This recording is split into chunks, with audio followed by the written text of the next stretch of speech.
Good evening and namaste. Thank you so much, Pune, for having us today. Thank you, Rasika, Alok, Chetan, and Aarti from the TVAM Foundation for bringing us here.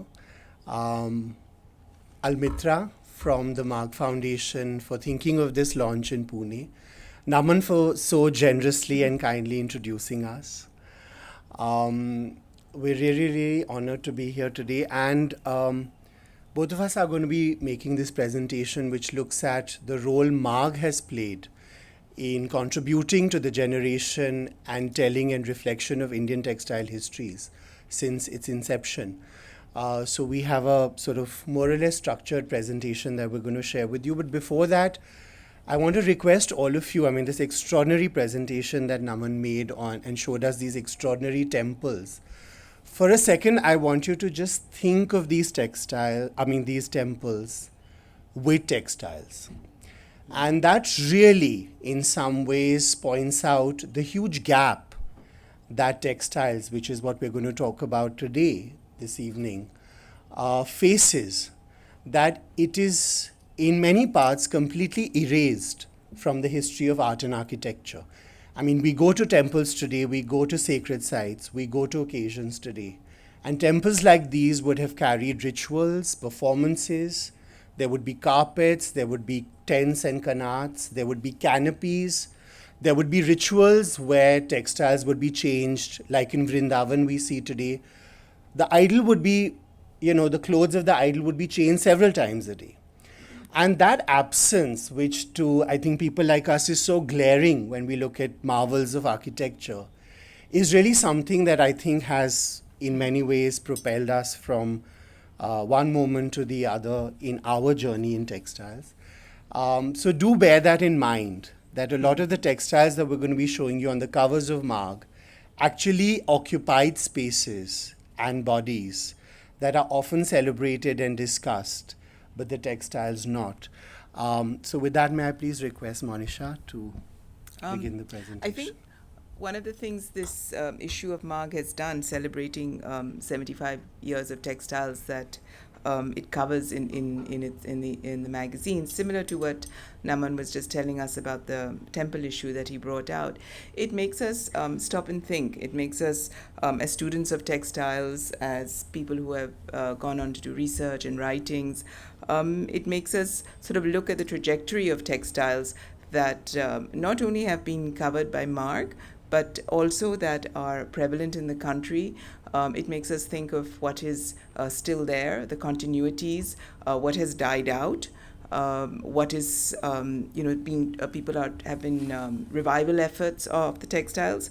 Unfortunately, we don't have Abigail McGowan with us, who is the editor of this volume, because it would have been very interesting, in a similar way, like we had Naman to talk about how he chose various articles of the issue, how he the progression that he took us through as he looked at the various articles of temples that had been covered in various issues of Marg. So what Mayank and I have decided to do today is maybe look a little bit at textile studies in the country and Marg's contribution to them, but also what was done before Marg came along. And in reflecting on this, we want to also sort of attribute to Marg the sort of insight and critique that it has done for textile studies in the last 7 decades, and the diverse number of people who have worked in this field, from practitioners to academics to those who have worked with fashion, And though Marg initially started as a magazine looking at architecture and the arts in 1946, by 1949 the word architecture was dropped, and it just became a magazine that was all-encompassing all our art forms. It's interesting that we come from a country that has such a rich heritage of textile making, textile use, but we don't have a single program of Indian textile histories in any formal educational institute in the country nor anywhere else in the world. And this helps us not only in emphasizing the role of Marg, but a broader need for independent organizations such as BORI or TVAM themselves in filling such gaps. But textiles have also long been sort of, there's, when you study art, there's always this division between high art and low art. I mean, I know these divisions have blurred today, but, maybe till about, 20 or 30 years ago, high art was considered sculpture and painting, and textiles were considered as slightly inferior and low. They were associated with domesticity, with women, though, some of the finest textile makers have been males. And some of this was also sort of associated in some of Marg's early writings, where it was seen that craftsmen, just to quote, the handloom industry has the potential to convert the craftsmen into artists and designers. So it was not good enough for them to just be craftsmen. They had to be converted into being artisans. And it's very interesting because, actually handmade textiles manufacture in this country is the second largest employment generator. And though it's largely an informal sector, so a lot of this goes unaccounted for, there is the need to study it from many different perspectives, whether it's rural or urban, and that's what we feel where Marg has made this important contribution. So just to give you an idea, as Naman shared, Marg was founded in 1946, and it was at the cusp of India's political independence from British colonial rule. And the early few decades of Indian textile studies were largely dominated by writings on collections of two main museums. One was the Victoria and Albert Museum in London, which was the former Indian Museum, and the Calico Museum of Textiles, of which you see some images. You see some installation views of their galleries here. And this was established in 1949. And till about the 70s, it was actually a very close relationship between John Irwin, who was a keeper of collections at the V&A of the Indian collections there, and Gautam Ingira Sarabhai, who invited him on several occasions to look at its collection. So it was a very close relationship between these two institutions that actually formed in many ways the basis of Indian historical studies of Indian historical textiles. And this was very conscious. This was, the Calico Museum today has, has published about 40 to 50 publications. And it was a very conscious effort to look at what in many ways today we may look at a decolonial sort of perspective. How do we actually generate a perspective from here? Because some of the most extraordinary collections were traded outside of the country, and they have been studied from, in that sense, outside of the region. And prior to this, why this was important, and Marg, as we'll speak later, played a role in this generation along with Calico Museums and a few small efforts, independent efforts elsewhere. Why this was important was because before this, as Monisha mentioned, textile wasn't really looked at a serious area of study. There was a gender bias towards it. There was a certain kind of patronizing approach towards it. It was always looked at through the prism of function and not high art, not made for contemplation on its own, but as a means to either serve architecture or interiors or clothing. So the studies before this, which was sort of in the British colonial period, largely looked at the documentation of Indian textiles. So, you had from the mid-19th century to the late 19th century, some of you may be familiar with what were called the Great Imperial Exhibitions.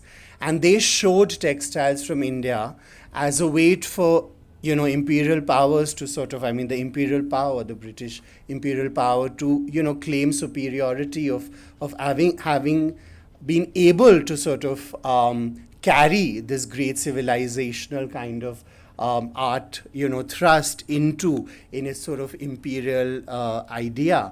And so, this is an image from one of the imperial exhibitions.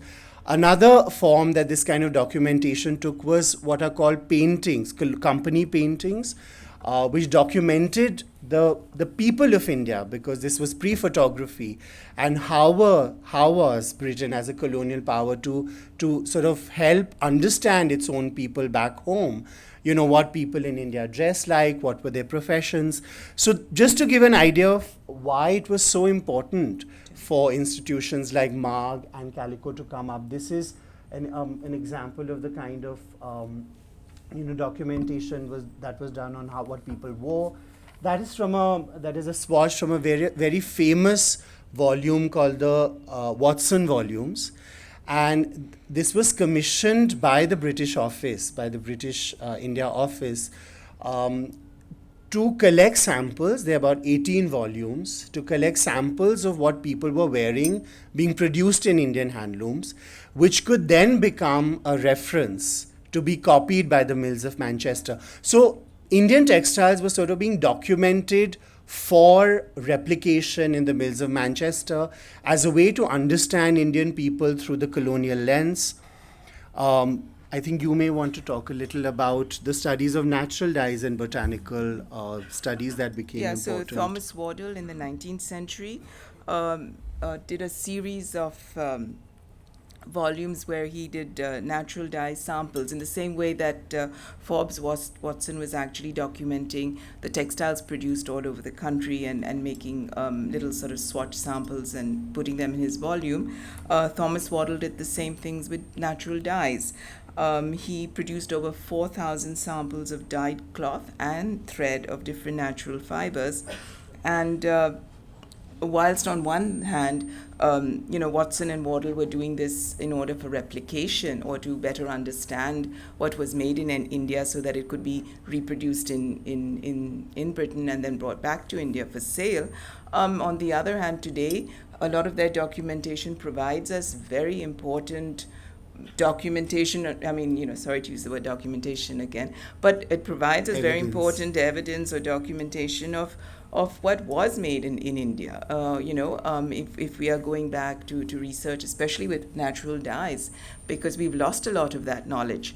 Natural dyes were something that were not really sort of the recipes to make natural dyes were not really put down by people. They were often kept as secrets. And master dyers did not want to share their sort of recipes with everybody. So we lost a lot of these recipes, as Naman was telling us yesterday about the yellow, the Indian yellow, and that where the cows were fed mango and then their urine was used, but we don't know what the urine was mixed with. And so we have forgotten that knowledge. We also have Roxburgh, who produced a series of paintings where he did paintings of natural dye plants using the dyes from those plants, and he used miniature artists to make those paintings.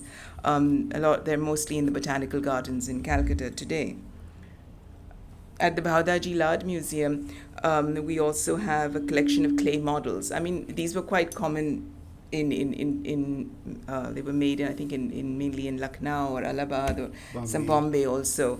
But clay models to show us what people wore, how their headgear, their footwear. They were made to show their working, also the tools. How did they make zari? How did they spin cotton? How did they, make, what were the raw products? And it showed us both the decorative as well as the industrial arts that were produced in India at this time. So together, I think all of this is a very important knowledge base of what happened in the country, prior to 1947, though it was not always done mainly as documentation. We began then to look at issues of Marg that were produced from the first issues that were that focused on the handloom, that focused on khadi, that focused on very specific sort of well-known, popular textile types, whether it was patola or bandhni or kantha, shawls. They looked at groups of textiles, I think, more. Yeah. I'd like to comment a bit, draw your attention to the first cover. I mean, today when you would typically do a book on Indian textiles, you would normally see a flower or a animal, or very what you would, a conventional, traditional kind of design. And it's very interesting that, Marg was sort of making this comment unconsciously or consciously about paying a tribute to handlooms by using what we may see from today's perspective as a very modernist, progressive, kind of visual imagery on its cover. So I think that shares something with us about how progressively handlooms and handmade textile traditions in India were looked at that point through Marg. Marg also went on to sort of uncover little known aspects of textiles. For instance, kalamkari. When I think Nellie Setna did her volume, very little was known about kalamkari, and Nellie, went back even to the BNA, to the British Museum, to look at early samples of kalamkari. I mean, that's what first, we know that's what first raised her interest in the subject. Then the Calico Museum volume. So yes, I mean, many of the issues of Marg over the years, in its early decades, focused on the collections of the Calico Museum. Like I shared earlier, there was a close relationship building between a small network of institutions and writers that were laying the foundation of Indian textile studies in that period. But she mentioned kalamkari, and I just want to share something quite interesting. We've over the years looked at references to the word kalamkari, which all of you I'm sure are familiar with today. It's the art of hand painting with natural dyes on cloth, and it's a very robust industry today, where it exists in Andhra Pradesh, in Gujarat, many parts of the country. And the only reference we've actually found is to the word kalamkar. So the person who painted around the 12th or 13th century, never the word kalamkari. So when Nellie Setna, who was a textile artist, she set up the workshops, the handloom workshops at the National Institute of Design in the 60s. She went on to become a textile pedagogue and educator at Sophia Polytechnic in Bombay, while having an independent practice as a textile researcher and artist. It was she who actually termed the word kalamkari. And it's interesting because what is evident from the cover, it was not just referred to as hand-painted textiles. It was a coming together of block printed, stencil printed, and hand painted textiles. So what is interesting that, and then from that point onwards, when Nellie publishes her first book, Nellie Setna, we see Marg take up that vocabulary. So what Naman was saying, that, questions of vocabulary become very, very interesting and important in what we are sharing in the evolution. And we see that reflected in Marg. So today we attribute almost 2,000 years of an history to hand painting through a word which actually was used as recently, relatively only in the 1960s, and becomes so commonplace today. Around the 21st century, sort of the beginning of the 21st century, we began to see that Marg's focus on textiles changed slightly. They began to look at more, we were still looking at textiles, but we were also beginning to look at ethnography. We were beginning to look at oral history. We were beginning to look at also trade of textiles or textiles. We also began to look at raw materials. Earlier volumes of Marg would look at, let's say, the silks, and they would just describe the textiles or the finished pieces. They would look at the materials and the designs, but very few of them would actually go back to tell the stories of the people who made the textiles, or the symbolism in the textiles, or look at how people lived with their textiles, or even where the fiber came from. I remember when Janet was doing her Pashmina book, Janet Risby, one of the things she insisted on is that, we have to go back and we have to look at the herdsmen who raise the Pashmina goat, and we have to look at how Pashmina is actually how goats are looked after, so that we actually get this fiber that we call Pashmina. And I think that was important because most people and writers on textiles have just looked at textiles, and they look at the making of the textiles, but they don't extend themselves beyond that to look at how is the fiber grown, or where does it come from, or how is it traded, and that was one of the things that Marg started doing. Another thing, we also went forward, and we sort of went forward. We also started looking at fashion. We started looking at, for instance, in this Pashmina volume, what is the relevance of Pashmina today? How is it worn? It's gone beyond just the making of shawls. How is it shaped? Whether the whole industry today, whether it's these thin, wispy things that started coming out of Nepal in sort of the 90s, to we have an whole industry today making embroidered and kani shawls. And it's very interesting because when John Irwin wrote about Pashmina shawls, I think it was in which issue? I can't remember, but maybe in the 60s or earlier. He actually saw this whole kani weaving. He ends by saying the kani weaving industry is dead. Come back 40 years later, and it's a whole industry that has been revived today and is in many ways thriving. So through the study of Marg, we can also see a lot of the continuities that have come into this. Another thing we also found is that like I said earlier, we began to look more at symbolism. Judy Frater writes about textiles from Kutch, where she talks about the stories of the communities and how they live with their textiles. I did the same for Ladakh.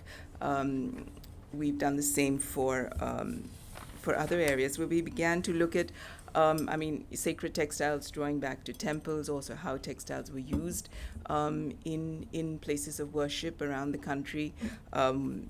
What they meant for the people who used them. Do you want to go on? And then we did a whole issue on natural dyes, where we looked at the history of natural dyes in the country. We looked at practitioners who work with natural dyes. We looked at artists such as Ajit Das and the way he uses natural dyes in his work. So I think we began to also just pick up not just specific textile types, but also practices that were associated with textile making, like natural dyes. And then Mayank's issue on cloth in India looked at more recent histories of textiles. Do you want to speak about that? Want me to change it? Sure, yeah, I think we could. Oh, okay, fine. We'll come to this. Sure. This was commissioned in 2015 by then co-editors, Dr. Jyotindra Jain and Naman, and Monisha was the associate editor. And the discussion was, or the idea behind the issue was that Marg tends to be seen often, or at that point was seen as a sort of more classically oriented, journal, concerned more with subjects of the past. And that wasn't true. It had carried by then, this sort of almost 70-year period, questions and concerns and subjects of great contemporary relevance. So how do we carry all of this that Monisha shared with you, all these writings on textiles, and in that sense link it to the today? I mean, we look at this gathering today, almost 60% of this gathering today is wearing handmade textiles, from block printed to hand-embroidered Parsi gara, to ikat, to eri, to chicken curry. So what is this link between, what Marg has written about in these decades up till sort of the early 2010s and this phenomena? Why are all of us wearing handmade? And what has contributed to this phenomena, which is unprecedented in the world? So that was really the sort of brief. How do we fill this gap of our understanding? And Naman mentioned the question of caste, and that is something that was important. So both in my own introductory essay as well as an article that I co-authored with anthropologist Meher Verma, we looked at the question of how caste informs taste and taste making in the urban milieu. The questions of fashion and what is considered good fashion, classical fashion, and so on and so forth through the prism of caste. That is certainly something that I'm very interested in and informs a very salient aspect of my work, not always very pronounced. We looked at commissioning articles that provided an overview of some of the more important carriers of textiles in India, like fashion, natural dyeing, and so on and so forth, but also started, attempted to look at the question of the people behind them, which was not something that was incredibly important at that point. So we had two essays, which I think were quite relevant and will be relevant to a longer discussion on Indian textile histories. One was on Suraya Hassan Bose, who was a designer and revivalist who looked at reviving textiles of the Deccan. She was based in Hyderabad. She was one of the early contemporary Dari designers who contributed to the shaping of brands like Fab India in the 60s onwards, was exporting, was an entrepreneur. So we always think about women in Indian textile and craft as activists, as revivalists, but she was a hardcore entrepreneur who produced a certain kind of volume and the company and decided to go private. So we looked at one dedicated article on her. Another was on a gentleman designer and artist called Jadunath Supakar, who was born in Orissa, who trained in visual arts in Shantiniketan and went on to work at a government series of networks, institutions called the Weaver Service Centers, ultimately retiring in Varanasi, who played a very important role in a series of design efforts from the early 1980s to early 90s called Vishwakarma. And with that, again returning to the question of vocabulary, because how do you look at someone like Jadunath Supakar? Conventionally, like Naman mentioned, we always used to looking at, the Aryans and the Dravidians.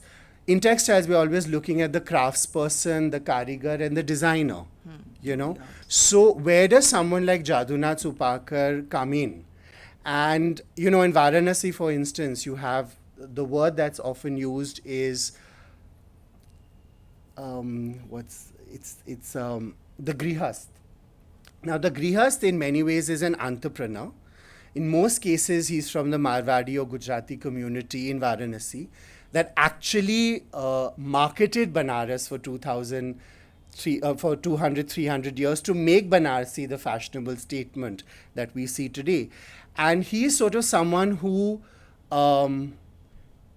travels, sells the product, brings back ideas, understands market, but also provides the raw materials to the weaver.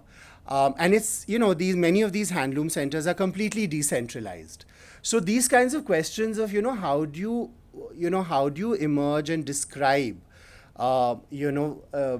practitioners in the field outside of the typical binaries of maker and designer, so some of these sort of articles were interesting. We also did a very interesting series of conversations. Yeah. I mean, we also began to look in this issue at Kamla Devi Chattopadhyay and Pupul Jayakar, both who have contributed immensely to the sort of revival of textiles in the country, the continuation of textiles. They went around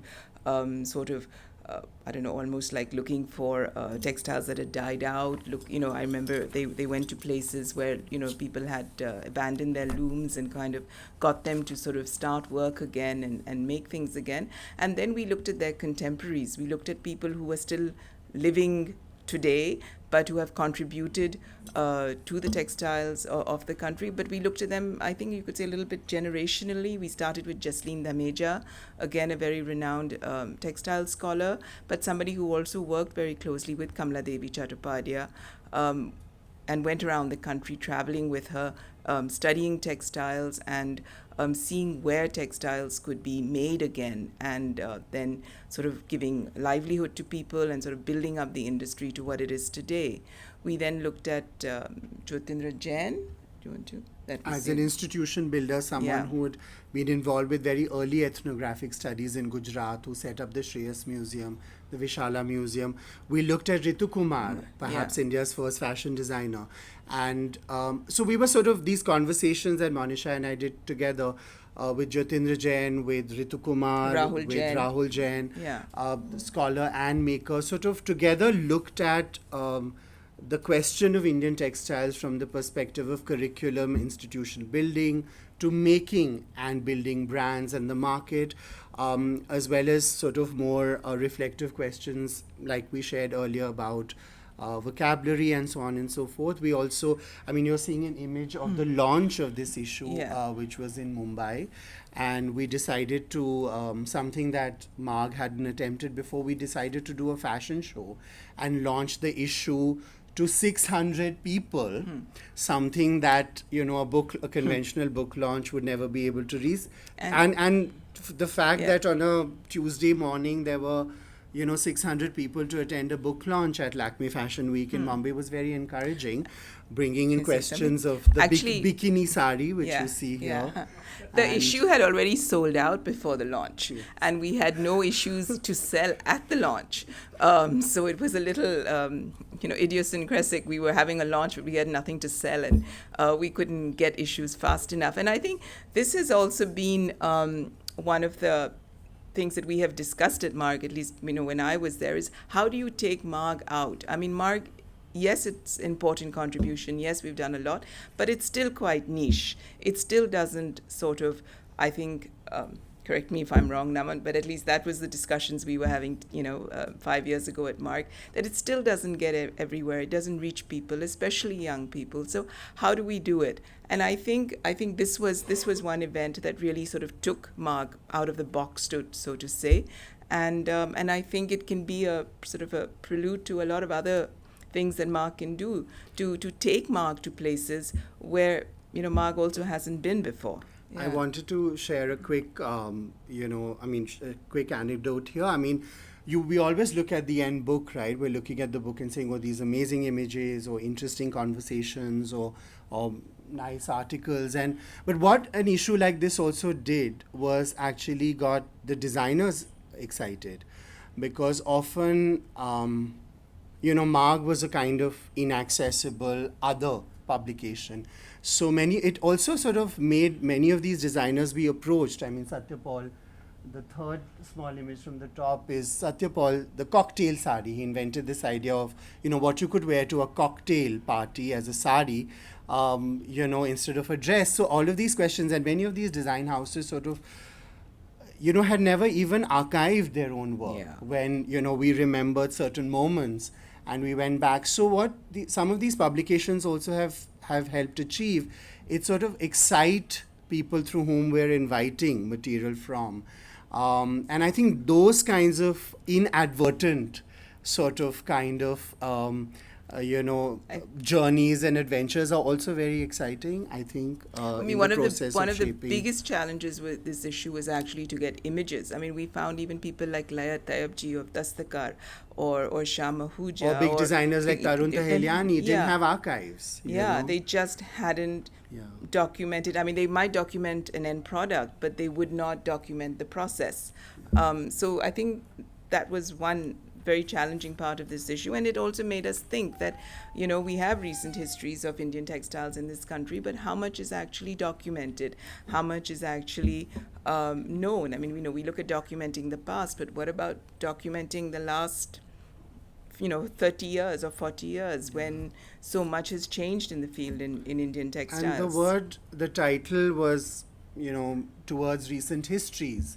And conventionally, you would look at these histories as modern or ancient or contemporary. So that has also been a constant effort, both in our curatorial work and writing, that, how do we stay away from these sort of given parameters? So we said, towards recent histories, perhaps a more open way of actually looking at the period. And with that, we come to the issue which is under discussion, readings on textiles, 75 years of Marg. Monisha, would you like to reflect on the issue?